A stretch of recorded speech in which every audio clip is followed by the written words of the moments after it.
snow was falling when everything changed. In a quiet American town, a black female veteran sat alone at a diner counter, tired, hungry, and just looking for peace. What she got instead was humiliation at the hands of two officers who didn't know who she was or what storm they were about to unleash. What followed wasn't just justice, it was a movement, a digital rebellion, a national reckoning. This is the story of how one woman's refusal to be erased exposed a hidden conspiracy, reformed law, and awakened a country that had long looked away. And it all started with one recording. Snow blanketed the quiet suburb of Millstone, Virginia, coating its manicured lawns and red brick storefronts in a layer of deceptive calm. The streets were nearly empty on this bitter January evening, save for a few hurried shoppers and delivery vans weaving through frozen intersections. Among them walked a tall black woman in her mid-40s, her gait deliberate, her breath visible in the icy air. Her name was Delilah Grant. To most passers-by, she looked like any other homeless wanderer. Layers of clothes, cracked boots, a canvas duffel slung over one shoulder. But she moved with a quiet precision that didn't match the stereotypes they carried in their heads. Delilah was a retired Air Force logistics officer. Her fall from stability hadn't come from recklessness or addiction, but from a perfect storm of grief and bureaucratic indifference. After her daughter died in a car crash during her final deployment, the Department of Veterans Affairs misplaced her paperwork, delaying benefits, support, and eventually access to grief counseling. Within a year, she had lost her home, her job, and her voice in the very society she had served. She wasn't the only one. The number of homeless women veterans has surged in recent years, with recent federal data reporting more than 4,000 on a single night in 2023, a figure experts believe underrepresents the real crisis. Female veterans, especially black women, often face layered obstacles: housing discrimination, limited trauma-specific mental health services, and cultural invisibility. In towns like Millstone, where upscale development outpaces compassion, women like Delilah are seen as outliers, not casualties of systemic neglect. That night, Delilah stepped into a 24-hour diner called Silver Hearth. It was warm inside, filled with soft jazz and the clink of ceramic mugs. She chose a stool at the far end of the counter, instinctively positioning herself with a clear view of all exits. Old habits. When the server approached, Delilah asked softly for black coffee and the night's special. Her tone was measured and respectful, but the tension in the room was instant. Across the diner, two uniformed deputies, Harper and Doyle, locked eyes. They came in most nights, lingering through graveyard shifts with bored authority. But tonight, they saw not a woman, not a veteran, not a grieving mother, but a disruption. Doyle nudged Harper, smirking. Within moments, the tension escalated. A half-muttered insult, a pointed question about loitering, then a demand for ID. Delilah didn't argue. She handed over her military-issued ID, hoping it might shift the dynamic. It didn't. Harper snatched it, flipping it over without reading. Doyle cracked a joke about camouflage not meaning heroism. The words stung, but Delilah remained still. Her silence wasn't fear, it was calculation. Near the kitchen door, a teenage dishwasher named Mariah paused, eyes darting between Delilah and the deputies. She'd seen the same men throw out other customers before, people who looked like her uncle, who had also served, who had also vanished into the cracks of the system. But this time felt different. This time, someone was watching. This time, someone was about to act, and this time, the system would be the one exposed. The first spark had been struck, and Millstone would never be the same. Delilah Grant sat motionless as the two deputies closed in on either side, boxing her in like prey. The coffee in her hand trembled ever so slightly, but her eyes stayed fixed on the frost-laced window ahead. Outside, the wind howled through barren trees, but inside the silver hearth, a different storm was brewing. One she'd faced in countless ways before, in foreign deserts and domestic streets alike. Deputy Doyle leaned close, his breath thick with cheap cologne and authority.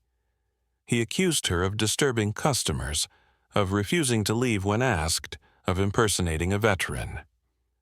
She didn't respond. She didn't flinch. She simply pulled her military dog tags from beneath her coat and placed them on the counter. For a moment, the diner fell silent again. The tags gleamed faintly under the fluorescent lights, etched with her name and rank. Harper wasn't impressed. With the flick of a finger, he shoved the tags aside, letting them clatter to the floor. "Doesn't mean you earned them," he said coldly. "Some folks pick those up at surplus stores."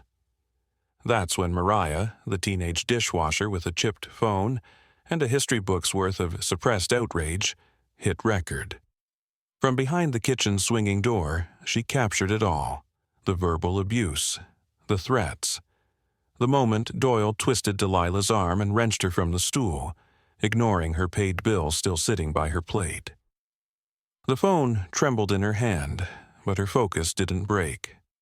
She knew what she was seeing wasn't right, and for the first time, she had proof.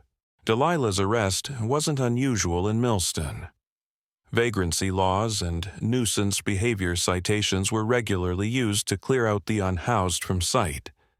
But this time, they didn't just detain a woman with no resources. They detained a woman with a name that still carried weight in high places. As Delilah was shoved into the back of the squad car, she turned her head toward Mariah, locking eyes with her through the diner's frosted glass. In a voice barely audible, she gave a name and number. Not a lawyer, not a social worker. A retired Navy Admiral, Camilla Foster, once Delilah's commanding officer. One call, she said, could turn everything around. Mariah hesitated, unsure if the number was even real. But hours later, after wiping down tables and avoiding questions, she snuck into the bathroom with her phone and dialed. "Admiral Foster's line," a composed voice answered. Mariah stammered, but pushed through, explaining what she'd seen, the video she had, and the name Delilah Grant. A long pause followed. Then the voice on the line simply said, "Stay where you are. We're coming." By dawn, Foster had mobilized a quiet but forceful response. As a retired admiral turned policy advisor for the Department of Veterans Services, she had little tolerance for performative patriotism, especially from officers who harassed those who served. Within hours, she had notified the VA's Inspector General, looped in a contact at the DOJ, and arranged for a federal review of Delilah's arrest. But her first move was more personal. She called a woman named Nadine Park, a defense attorney with a reputation for dismantling systemic abuse and a courtroom presence that turned silence into strategy. Nadine, a black woman in her late 30s, had once clerked under a federal judge who specialized in civil rights cases. When she got the call, she didn't ask for payment. She asked where Delilah was being held. At the Millstone precinct, Delilah sat quietly on a cold bench in a holding cell, her wrists sore from the zip ties they hadn't bothered to remove. She meditated, as she often did, a grounding technique she had learned in trauma recovery groups years earlier. Her silence unnerved the officers. When they returned to question her again, she said nothing, until she heard the click of heels on concrete and the low hum of a confident voice. "My name is Nadine Park," the woman announced, "and my client has nothing more to say.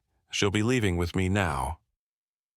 Deputies Harper and Doyle laughed at first, but they weren't laughing when a second figure arrived behind Nadine, an officer from the Department of Veterans Affairs with federal credentials and a court order. A few more minutes passed.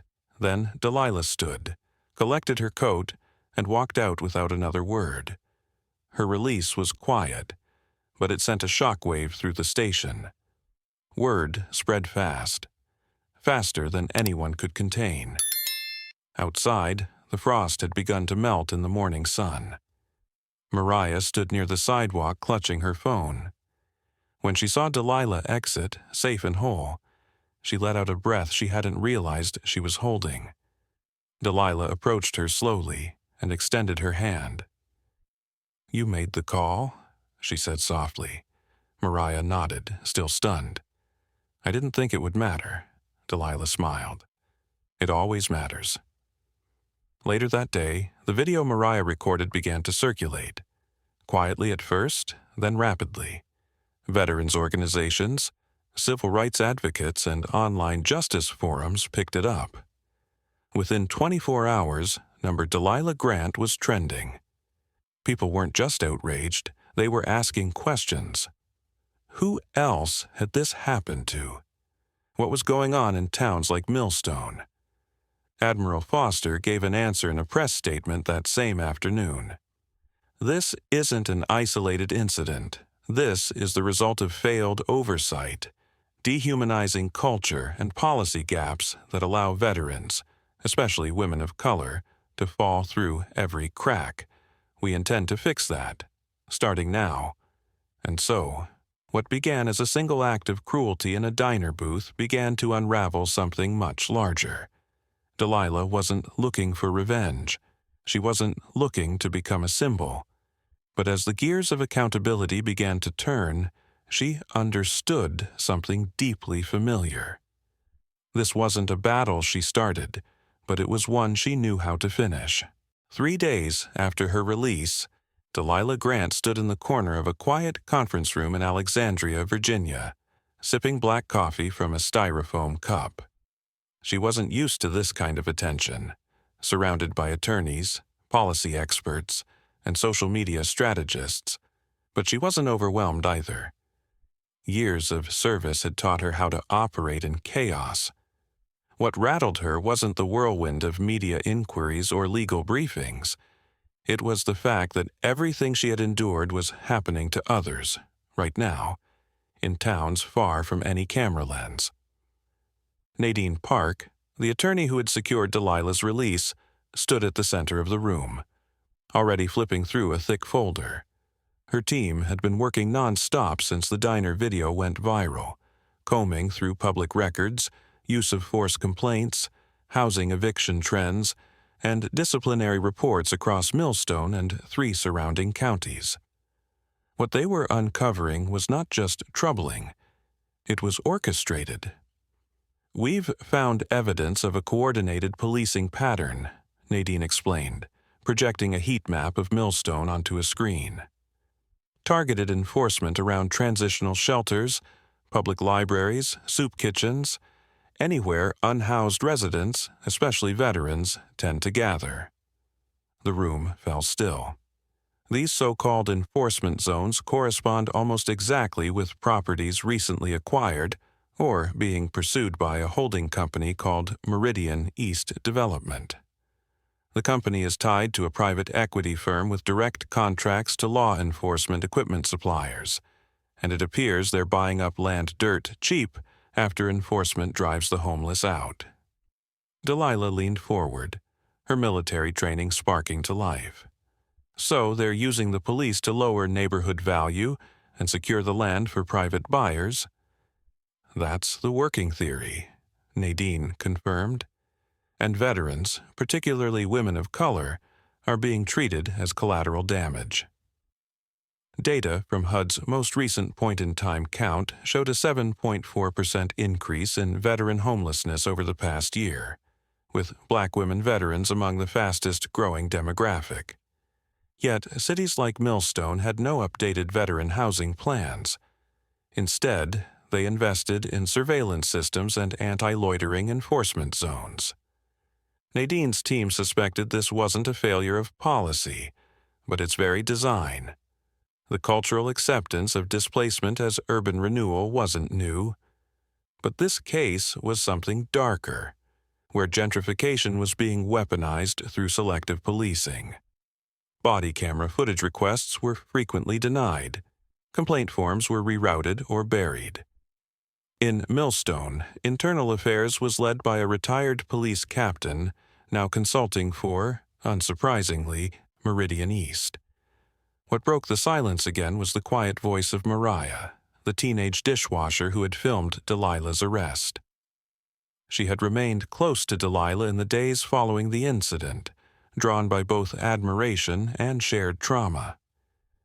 Her uncle had died after being arrested for loitering, his death listed as accidental overdose, though he never used drugs.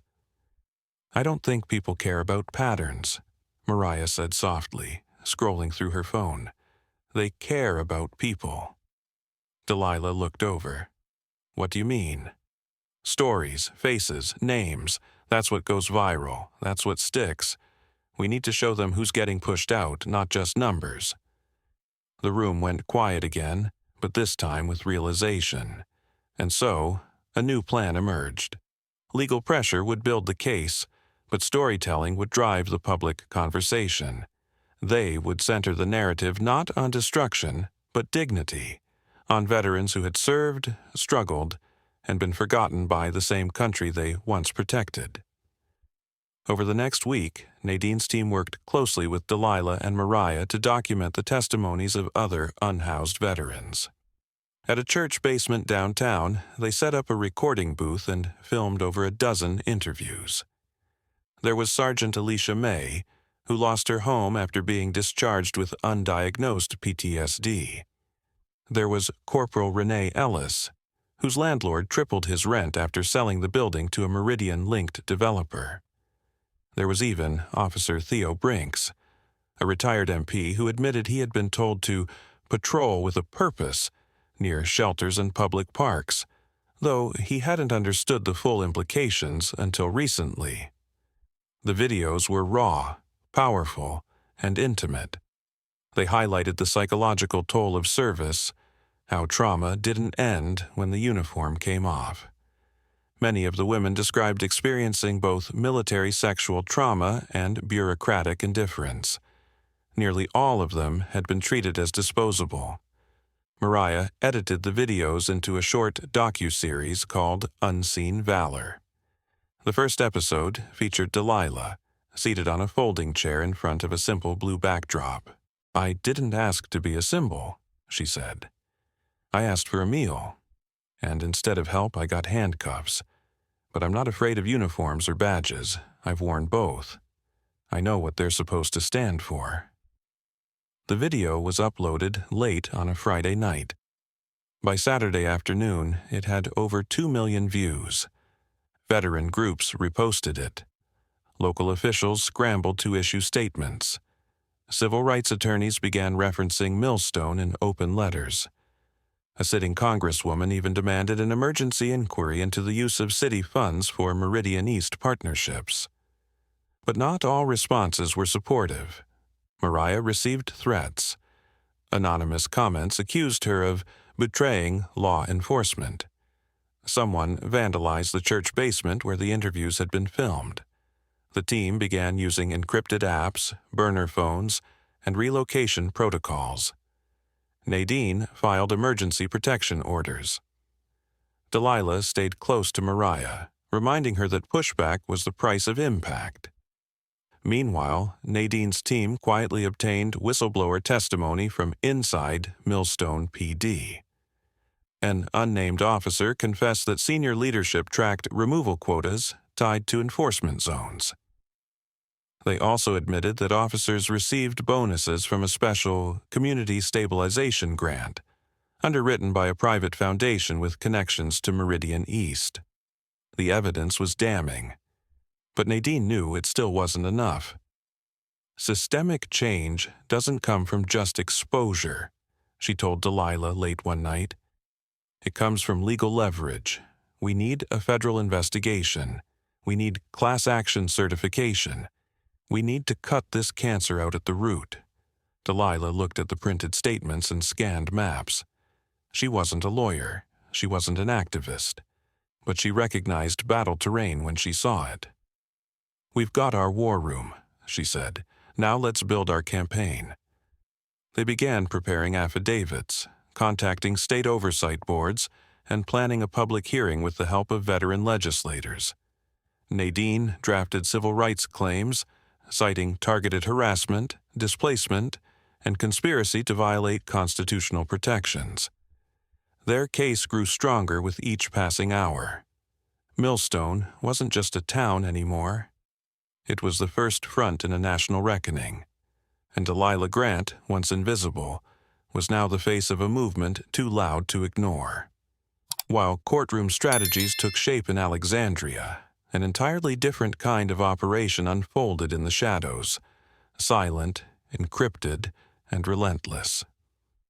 Across the Potomac, a small team gathered in a secured basement beneath a bookstore that never closed. To outsiders, it looked like a retrofitted reading room. To those who knew the password, it was the war room for a new front in Delilah Grant's battle. A digital one. At the center sat Lennox Kane, a soft-spoken cybersecurity specialist in his early 30s, known in underground veteran networks as Cypher. A Marine-turned-ethical hacker, Lennox had lost 2 squad mates to suicide after their wrongful arrests as unhoused veterans. Since then, he'd turned his grief into precision, weaponizing code, surveillance metadata, and forensic tools to track abuse no one else could see. When Delilah's story hit social media, Cypher didn't hesitate. He reached out to Admiral Foster through secure channels and requested one thing: a digital corridor into the Millstone system. With Foster's quiet endorsement and Nadine's legal coverage, Cypher and his team went to work. Among them were Mia Bolt Ortega, a drone mapping engineer who once served in Iraq's Logistics Corps, and Reggie Scan Monroe, a public records analyst who had spent his 20s busting housing scams in rural Georgia. Rounding out the team was Suri Nand, a data strategist who moonlighted as a livestream analyst for grassroots political campaigns. Their mission was simple: find, secure, and expose digital evidence that linked Meridian East development to targeted veteran removals across multiple jurisdictions.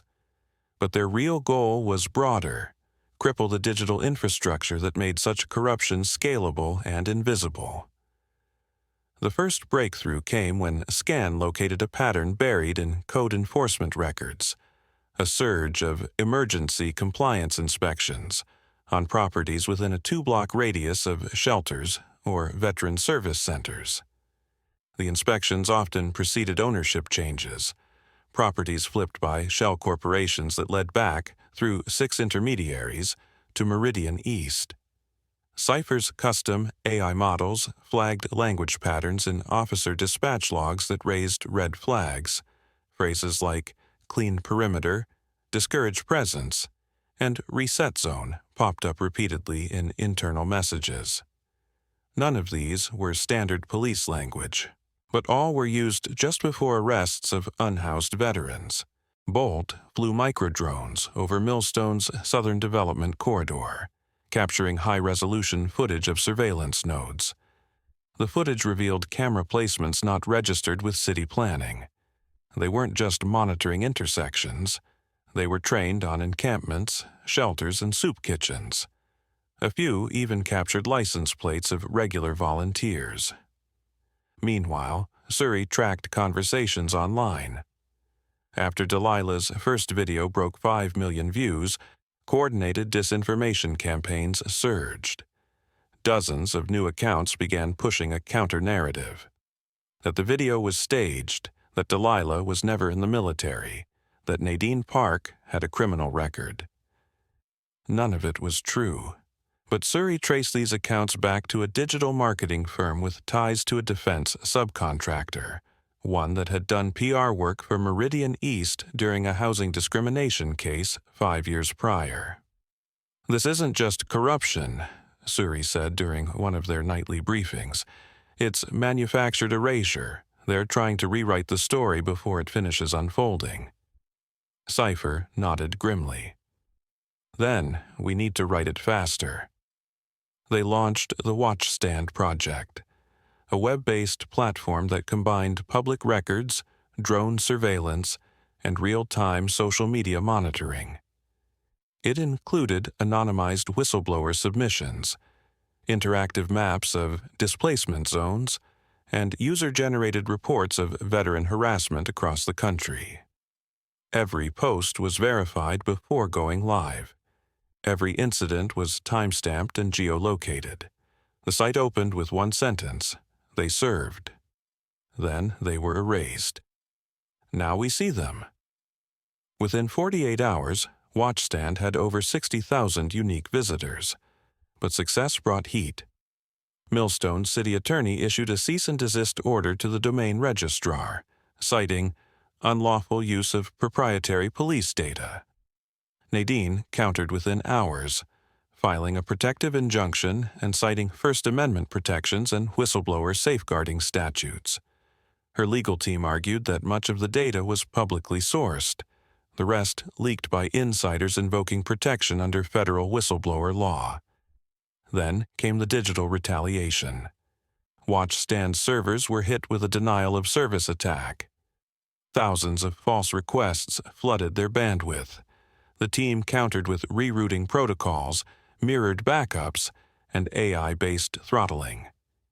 Cipher didn't sleep for 40 hours. When the servers stabilized, the platform came back even stronger, now hosted in 3 countries with rotating IP encryption. Mariah, ever fearless, helped design a mobile version of the site. She uploaded short-form videos, testimonies from women veterans displaced in cities like Baton Rouge, Des Moines, and Sacramento. Each clip was tagged with number Unseen Valor and the date and location of the recording. TikTok algorithms picked up the series. One video of a former Navy medic breaking down in tears after recounting being thrown out of a shelter went viral overnight. Users began stitching responses, sharing their own family stories. Local journalists reached out. Podcasts featured interviews with displaced veterans. A prominent YouTuber uploaded a 25-minute breakdown of the Meridian East network, driving traffic to Watchstand in the millions. But even as national attention swelled, Millstone doubled down. An anonymous source leaked documents showing that police had begun expanding the stabilization zone footprint, tripling patrols near the Veteran Center and increasing citations for minor infractions like loitering and public hygiene. Cipher's team saw it for what it was: provocation, an attempt to bait protesters, shift the narrative, and reset public sentiment. Delilah wouldn't give them that. Instead, she proposed something quiet but impossible to ignore: the standstill. On a crisp Monday morning, over 100 veterans, housed, unhoused, retired, and active duty, peacefully assembled in front of Millstone City Hall. They stood silently in formation, dog tags visible, arms at their sides. They didn't chant, they didn't march.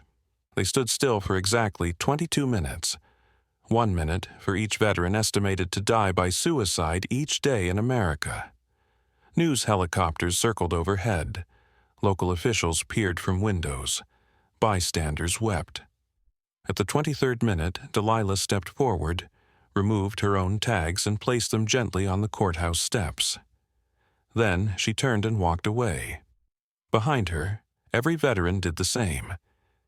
The image, rows of silver tags shining on stone, led the evening news. And Watchstand's homepage, now averaging 250,000 views per day, updated its message. They were told to disappear. Instead, they stood still, and the world saw them. By the end of the week, 4 more cities requested Watchstand training workshops. 2 senators introduced legislation aimed at federal oversight of municipal displacement practices. Delilah was invited to testify before Congress. Cipher's team received encrypted leaks from new whistleblowers in 3 different states. The war was no longer hidden. The veterans weren't either. And the movement that began with a single recording in a quiet diner had just gained digital air superiority. The silence that followed the standstill was brief. Within 72 hours of the protest, the backlash began to hit hard and below the belt. Delilah Grant had expected pushback. She'd prepared for legal threats, smear pieces, maybe even a coordinated PR campaign from Meridian East. But what unfolded next reminded her of combat not in its violence, but in its unpredictability. It started with a fire. The church basement where Mariah had filmed dozens of unseen valor interviews was set ablaze at dawn. Fire officials labeled it accidental, faulty wiring, but the priest, a Vietnam veteran himself, insisted the cameras had been tampered with. A neighbor reported seeing two masked individuals exit the building just 20 minutes before the alarms sounded. The footage? Destroyed. But Mariah had backups, stored on external drives, secured by cipher, and now encrypted on Watchstand's distributed cloud network. Nothing critical was lost. But something deeper had shifted. Fear, once distant, now walked closer. Next came the subpoenas. The city of Millstone filed formal criminal complaints against Delilah, Nadine, and Cipher's entire digital team, accusing them of unlawful surveillance, data tampering, and interfering with municipal operations. It was political theater, dressed in courtroom language.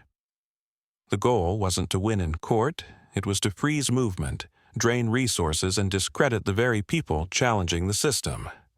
Nadine moved fast.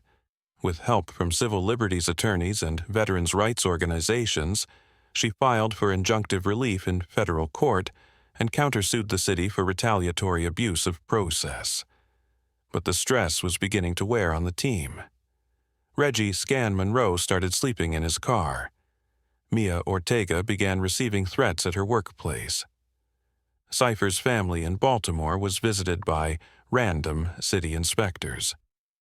"They're not playing games anymore," Cipher told Delilah during a late-night strategy call. "They want to scare us back into the shadows." Delilah didn't flinch. "Then we hold the line." Still, she knew the threat wasn't just legal, it was personal. Rachel Navarro, a nurse who had shared her story in Unseen Valor, disappeared from her transitional housing site in Norfolk. Her few belongings were found dumped in a vacant lot.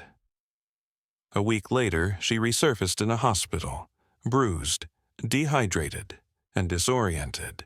She claimed she had been picked up by officers, told she was being relocated to a secure care facility, and then left in an abandoned warehouse outside the city. Her story matched patterns Nadine's team had documented in Millstone and elsewhere. Forced displacement under the guise of care, targeting women veterans with limited support networks, a tactic designed to erase, not rehabilitate. Delilah visited Rachel in the hospital. She sat at her bedside, holding her hand. "They tried to vanish me," Rachel whispered, tears streaming down her face. "Like I didn't matter." Delilah squeezed tighter. "You're still here, and now they don't get to hide." The retaliation wasn't just physical, it turned digital too. Watchstand was hacked, not by amateurs but by professionals, the kind that don't leave fingerprints. For 12 hours, the site displayed manipulated data, fake veteran testimonies, and falsified documents suggesting Delilah had fabricated her service record. The disinformation spread like wildfire. Hashtags flipped. Major media outlets hesitated. Mariah wept. "They're making people doubt what we lived." Suri, the team's lead strategist, responded by activating Watchstand's full crisis protocol. She worked non-stop to isolate the breach, trace the attack origin, and rebuild the database from clean backups. Within a day, Watchstand was restored. Stronger, more secure, with the new visual indicators proving authenticity for every story on the site. Delilah knew the cost was rising. Every attack, every threat, every escalation was designed to provoke collapse. But instead it hardened their resolve. So she called for a summit. In an unused wing of the Turner Veterans Community Center, named not for her, but for her grandfather who had fought in Korea, Delilah assembled their coalition: attorneys, technologists, journalists, organizers, trauma counselors, even military chaplains. They weren't there for strategy. They were there to reaffirm why they started. One by one, people spoke. Not about data or litigation, but about dignity. About Thomas, the veteran who froze to death in a drainage ditch after being relocated. About Clarice, who took her own life after being evicted without notice from a property Meridian had purchased.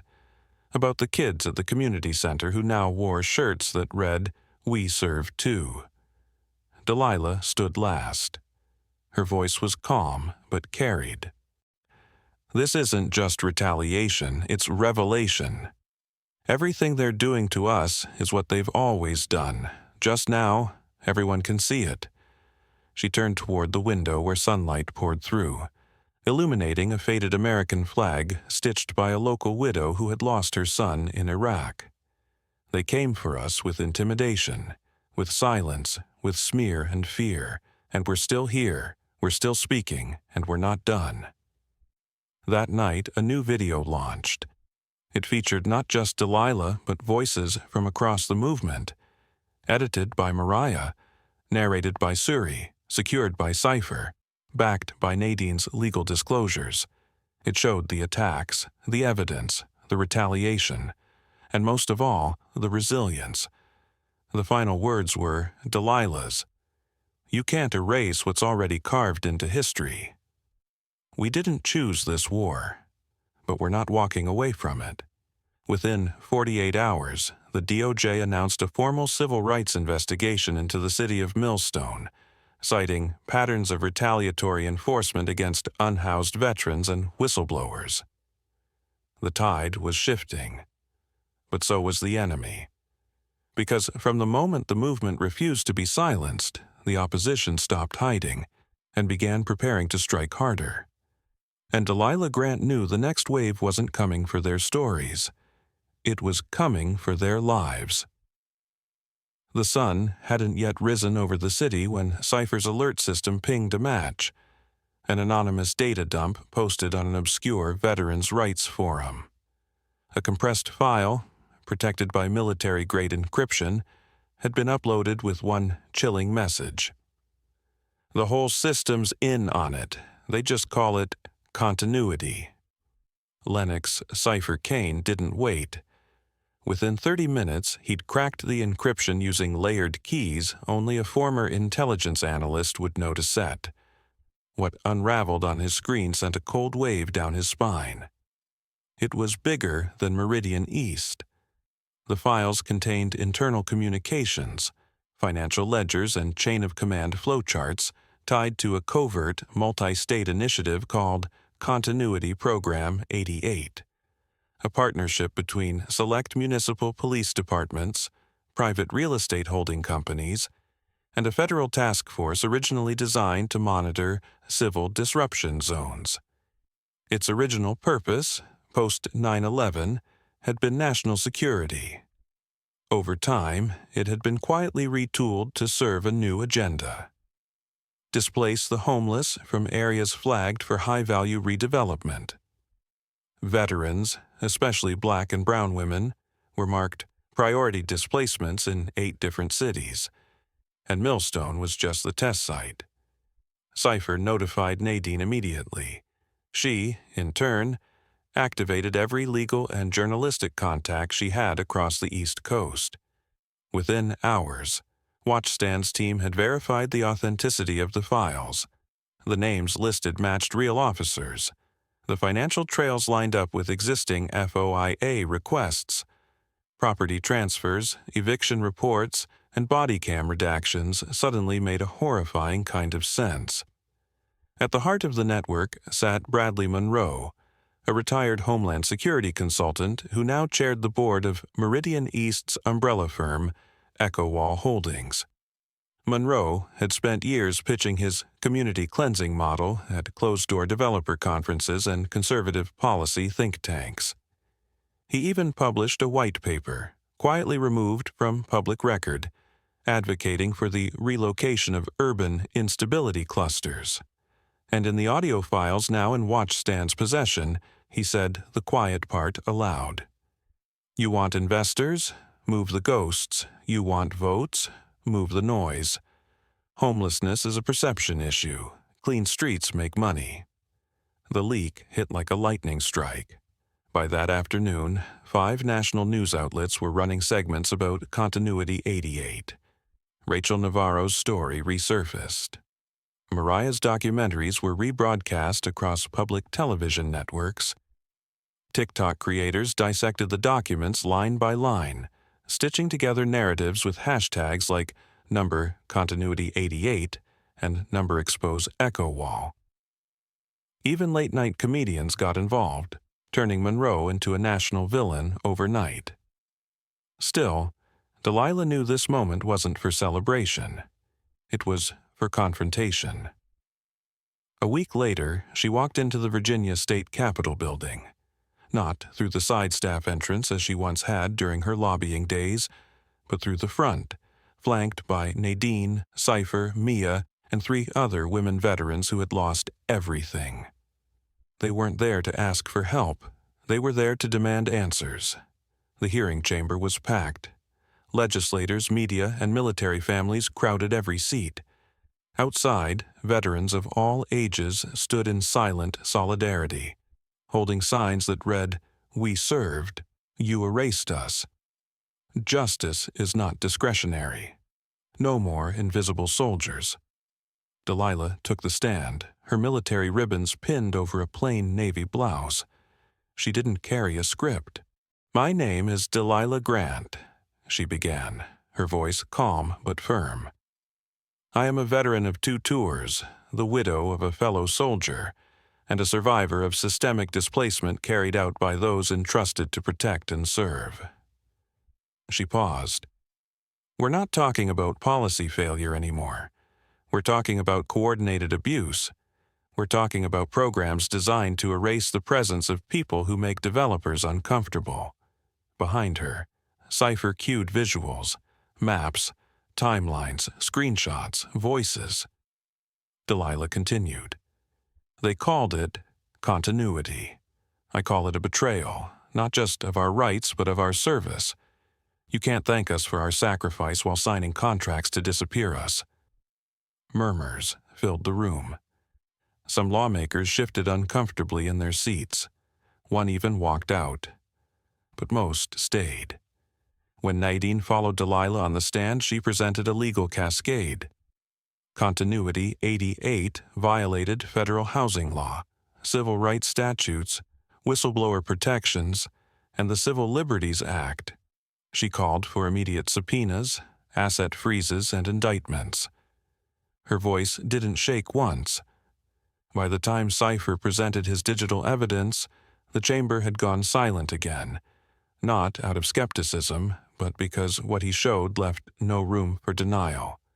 Encrypted police directives, developer communications, internal memos, all of it undeniable.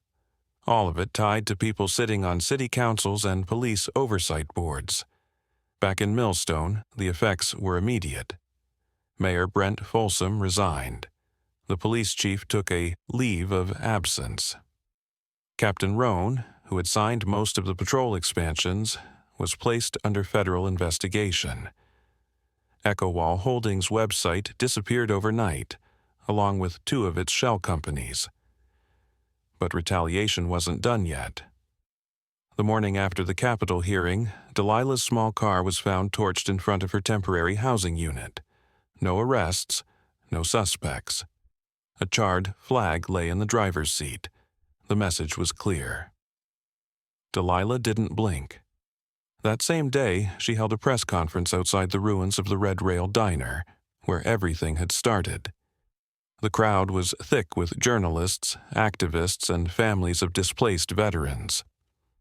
"I'm not afraid," she said, her voice steady, "because what they tried to burn down is already in motion. You can't set fire to truth, you can't detain justice, you can't silence the wind." She gestured behind her to the walls of the diner, now painted with murals of veterans who had testified, resisted, and survived. Then she walked off stage, not to retreat but to prepare for what came next, because justice wasn't a finish line. It was a fuse, and Millstone had already been lit. 3 weeks after Delilah's testimony rocked the state capitol, the storm finally reached its eye. It began with a midnight signal, one Cipher had been waiting on for months. A dormant server in North Carolina, linked to a decommissioned Continuity 88 hub, suddenly came online. For 15 minutes, it transmitted encrypted packets to an IP registered under a fake nonprofit in Arlington. Cipher and Mia intercepted it just in time. The contents were explosive. Inside the data stream were coordinates, real-time movement logs, and internal directives from a private security subcontractor operating under the name Blackstone Bridge Group, a known contractor of EchoWall Holdings. The files detailed a covert extraction plan, codenamed Operation Silo Clear, targeting 2 figures, Delilah Grant and Lennox Kane. The orders were unmistakable. Detain if necessary. Neutralize digital infrastructure. Clean sweep, no press. It wasn't just a digital takedown, it was a physical one. They had 48 hours. Delilah called an emergency summit inside a secure basement of the Veterans Community Center. The entire watchstand team, along with Mariah, Nadine, Suri, Reggie, and even General Maddox, a retired Joint Chiefs advisor and one of Cipher's military mentors, assembled around a cluttered table. "This isn't just suppression anymore," Nadine said, reading through the threat matrix Cipher decrypted. "They're preparing to erase all of us, the old-school way." "Then we expose them first," Delilah replied, her voice quiet but grounded. Not with whispers, with floodlights. The plan that emerged was ambitious and dangerous. They wouldn't wait for the strike. They'd provoke it. On their terms. At their location, with the world watching. Step 1, a live stream. Step 2, a trap. Using Suri's connections, the team secured a digital partnership with 3 major news platforms and several social media influencers known for investigative exposés. They coordinated a 72-hour countdown campaign, teasing a government-sanctioned human rights scandal with the tagline, "You watched the whistleblowers. Now watch the cleanup crew." Hashtag, #, Operation Exposure 88. Mariah cut a short trailer. Black and white footage of Delilah standing in front of burnt-out cars, overlaid with real audio of Monroe and Blackstone Bridge Group's internal call logs. It went viral within hours. Across the country, veteran support centers prepped emergency response teams. Legal watchdog groups filed anticipatory injunctions with federal courts. Even several off-duty National Guard units quietly reached out to offer protection should things escalate. But it was Ava Washington's call that changed everything. The newly appointed special counsel for federal civil rights violations, and a former mentor of Nadine's, called from D.C. She offered one thing: immunity-backed federal presence if Watchstand could deliver concrete proof in real time. So, they set the stage. On the final night, the team relocated to an abandoned public library near downtown Millstone, a place with history, visibility, and backup power. Cipher and Reggie hardwired their servers directly into a failsafe network. Mia deployed silent perimeter drones. Mariah set up portable cameras. Nadine prepared affidavits and media kits. Delilah dressed plainly, no medals, no uniform, just a navy blue coat and the same boots she'd worn the night they dragged her from that diner. At 6:03 p.m., the live stream went live. The world tuned in. Delilah began simply. I am a citizen, a mother, a veteran. And for the last 2 years, I've been hunted by a system too ashamed to look at its own reflection. She held up a document, Monroe's internal memo. They called us clutter, contamination, unfit for investment. They built a machine to erase us quietly until we started speaking. Then Cypher switched the stream feed. Body cam footage, satellite overlays, financial transactions, surveillance clips, and finally, the coordinates of Blackstone Bridge's convoy approaching Millstone in real time. At 6:42 p.m., headlights appeared on the outer cameras. 2 black SUVs, no plates. Delilah stepped into the floodlights, live on 11 million screens. This is what an unarmed veteran looks like, she said into the camera. The vehicles stopped. Men in plain tactical gear stepped out, one with a phone pressed to his ear. Within moments, their own comms lit up. Cypher had looped their internal frequency into the live stream. Everyone heard the orders.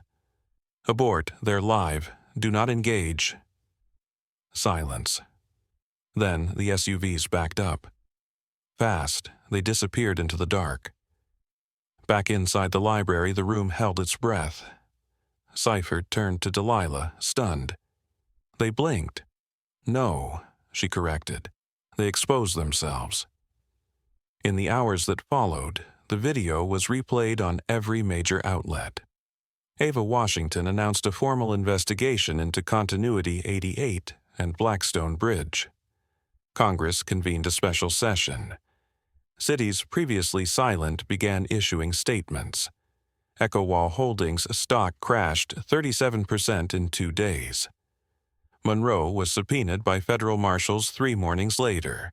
His estate was raided, bank accounts frozen, and from one encrypted hard drive, a final file was recovered, one that confirmed what Delilah had always suspected.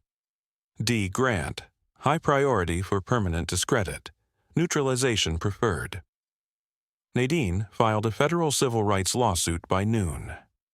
That night, as the country absorbed what had just unfolded, Cypher posted one final update on Watchstand. They came for the forgotten, the wounded, the weary. They didn't expect them to fight. They didn't expect us to record. They didn't expect her to stand. And Delilah? She didn't return to politics or media. She returned to the diner, rebuilt it, turned it into a training center for at-risk veterans, journalists, and whistleblowers. And every Wednesday, in that rebuilt corner booth, she sat with new arrivals, listened to their stories, taught them how to stand. 6 months after the broadcast that broke the Continuity 88 scandal wide open, Millstone looked nothing like the place it had been. The Veterans Community Center, once barely surviving on small grants and donations, now thrived as the centerpiece of a growing movement. Its hallways buzzed with activity, job placement workshops, mental health clinics, free legal aid sessions, and veteran-led community patrols that emphasized support over surveillance.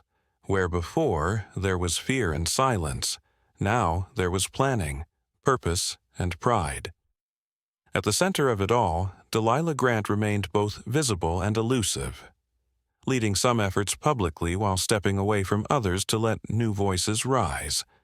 She refused interviews, declined national awards, and quietly returned the suit she'd worn to testify in D.C. She understood that true change didn't depend on the face of a single veteran. It required infrastructure, permanence, protection, and it had to outlive her. Following the federal hearings, Congress passed the Veteran Dignity and Accountability Act, a sweeping bipartisan reform package. It mandated independent oversight boards for police departments operating near high-density homeless populations, federal audits of all city contracts tied to public-private housing partnerships, protections for whistleblowers in both law enforcement and urban development sectors, $2.3 billion in increased funding for veteran housing, trauma recovery, and re-entry programs, with explicit racial equity benchmarks built in. More importantly, the bill created the Delilah Grant Fellowship, offering stipends and mentorship for veterans transitioning into advocacy, media, or policy work. Nadine Walker, now a senior advisor at the Justice Department, called it a roadmap for long overdue repair. But she was careful to add, it's not the end, it's the beginning. Meanwhile, Cipher helped launch HavenNet, a decentralized digital infrastructure built by and for marginalized communities to document abuse, upload video evidence securely, and receive real-time legal support. His team trained hundreds in 10 cities within the first quarter. Mariah's Unseen Valor series won 2 journalism awards, but she never stopped shooting. Her latest project, a documentary titled The Cities That Looked Away, chronicling the towns that quietly participated in Continuity 88, but hadn't yet reckoned with it. And Delilah? She chose to focus on the smaller victories, like Rachel Navarro, now managing the intake office at the center's women's shelter. Like Reggie Scan-Monroe, who rebuilt the tech lab from scratch and now ran coding boot camps for unhoused teens. Like the rebuilt corner booth in the Red Rail Diner, preserved exactly as it had been the night she first sat there, surrounded by silence and contempt before it all began. On the wall behind that booth now hung a photograph. Delilah, surrounded by veterans, young activists, and community members. The caption below read, "We stood up, together." But not everything healed cleanly. Not everyone was ready to face the truths uncovered. In some neighboring cities, similar programs to Continuity 88 were found under different names, masked under charitable language like urban stabilization or community flow. Delilah's team monitored them quietly, redirecting resources and awareness through trusted networks. Because reform, she knew, had a shadow, and the machine that once tried to erase her was still alive in other places, just quieter now, more careful, still dangerous. One afternoon, while watering the garden behind the community center, a young veteran named Nyla approached her. 24, recently discharged, and newly enrolled in the center's leadership program. She held a folded letter in her hand. "It's from my brother," Nyla said, voice low. "He's in a precinct 2 towns over. Said things are starting again. Different name, same tactics." Delilah didn't look surprised. She took the letter, slipped it into her coat pocket, and nodded. "Then we get ready." Nyla frowned. "To fight?" Delilah smiled, that calm, anchored smile that had become her signature. "Number to build, stronger than they can tear down." That night, under soft yellow light spilling from the diner windows, Delilah sat in the booth again. Not alone. Veterans, students, nurses, journalists, legal clerks, 2 baristas from across town, a formerly unhoused couple from North Millstone. They shared coffee, plans, laughter, and they shared something else, conviction. That justice wasn't an event. It was an ecosystem. And that the legacy of the war they never wanted, but chose to finish, wasn't just accountability. It was belonging. And they would never be erased again.